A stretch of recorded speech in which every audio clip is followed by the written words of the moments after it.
Posted speed limit versus speed limits. This is where the deep state, our government, the shallow state, city governments, insurance companies have turned a term into a license to steal.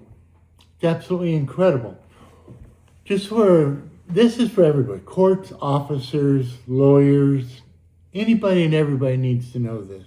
The federal nexus to the Uniform Vehicle Code, which is supposed to be in effect in every state and every court and every courthouse and every law enforcement officer and every traffic engineer supposed to be following it, has a concept called the basic speed rule. If you're driving safe for conditions and you're reasonable and prudent for the conditions in present, you're not violating any law. Prior to the national speed limit, the speed limit sign was not a speed limit sign, it was called the posted speed. The posted speed, after this engineering study was done, determined what the range of speeds on a particular street was, the safe for condition speed was quantified. It was the upper end of the pace, which was considered the safest speed as a guidance tool, not as a regulatory tool. It was for guidance. And every state had a prima facie or safe for conditions or basic speed rule that ruled. And all federal laws back there were on the predicate: if a reasonable person was driving safe for conditions at the time, it was legal. It was the officer's responsibility to go after those people who aren't driving safe for the conditions in present. And the posted speed was a guidance for the entire roadway, the contiguous sections of roadway, where the engineer would go out and look and find out what the public consensus was safe for a particular section of road and make the contiguous sections equal so it'd give proper guidance and a reasonable speed as a guidance tool. Speed limit in itself, even prior to the national speed limit, always had an assumption in the back road, according to the Uniform Vehicle Code, of the basic speed law, and that definition was called prima facie speed limit. If you're exceeding the speed limit for driving safe for conditions, you're still not guilty of a crime. That all changed with the national speed limit, because when the national speed limit was put in the early 70s, if you were driving over a certain number, it was a crime because you were violating a fuel rule, not a safety rule. And every single entity in the country that had someone breathing and had access to a roadway bought a radar gun and put in courts, judges, infrastructure. And they spent 20 years enforcing something that the data showed what had no effect on safety, no effect on fuel economy. It created a gigantic industry based around speed limits. Like the Insurance Institute for Highway Safety alone, that conglomerate of insurance agencies that put that together were making more than 30% of their income off of citation surcharges. That was their primary, basic, largest revenue source above premiums. When the national speed limit was repealed in 1995, we went back to extant law, which said the number posted on the sign is the upper end of the safe speeds as a guidance tool.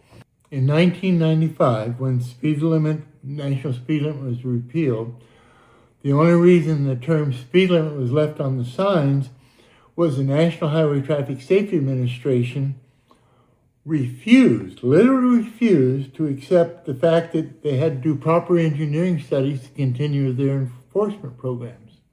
Number one. Number two, when the Turner-Fairbank group of safety engineers at Highway Safety issued all their reports, and they issued multiple ones at the time, telling people how to properly set speed limits, quote-unquote speed limits. And the only reason they used the term speed limits was National Highway Safety Administration, who was sponsoring it, didn't allow them to use posted speed. They used speed limit in their drawings or in their presentations, which was also short-lived because after the first presentation was done showing how to properly set a speed limit, they killed it altogether and went across the nation putting on clinics on the 85th percentile, not to promote it, but to debunk it.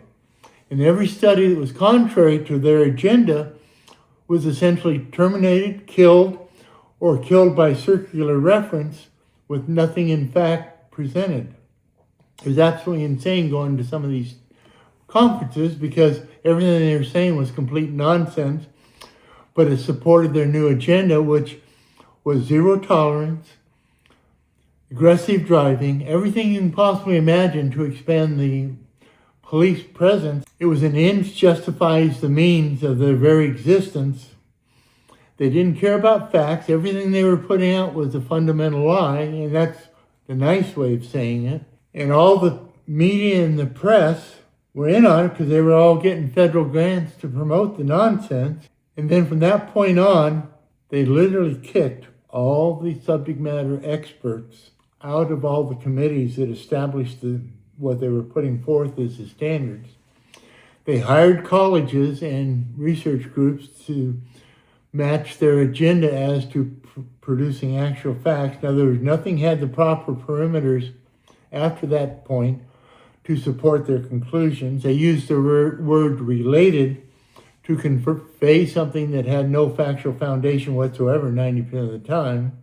Then they took the Highway Safety Act of 1966 and started eliminating all the mandatory requirements of the engineers to make uniformity, which is the primary consideration of that act.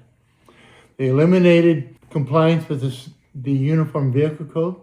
They eliminated compliance with the judicial application. In other words, not only was there a Uniform Vehicle Code, there was a guidance on what the fine should be.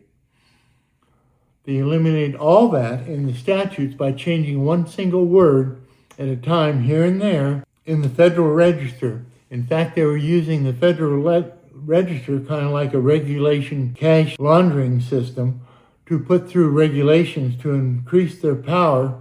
The irony is federal law says you're supposed to give deference to the agency and their actions. But in this case, how can you give deference to something that totally annihilated uniformity, totally annihilated best safety practices, totally annihilated engineering foundations for traffic control devices, totally annihilated adjudication standards or expectations or uniformity in any way, violating equal protection and due process? And then they went on to say that some of these automated enforcement devices could have a lower standard of adjudication. And I can tell you now that not a single traffic court in the country is in compliance with federal law on adjudication in a federal field that is not governed by the 10th Amendment. It's covered by the Constitution, and every roadway, every mode of transportation is an enclave of federal regulations, which means your rights are continued throughout that entire enclave of rights. And every local law, every Indian reservation, everything must comply with the uniformity and due process and equal protection rights of the Constitution, which it does not.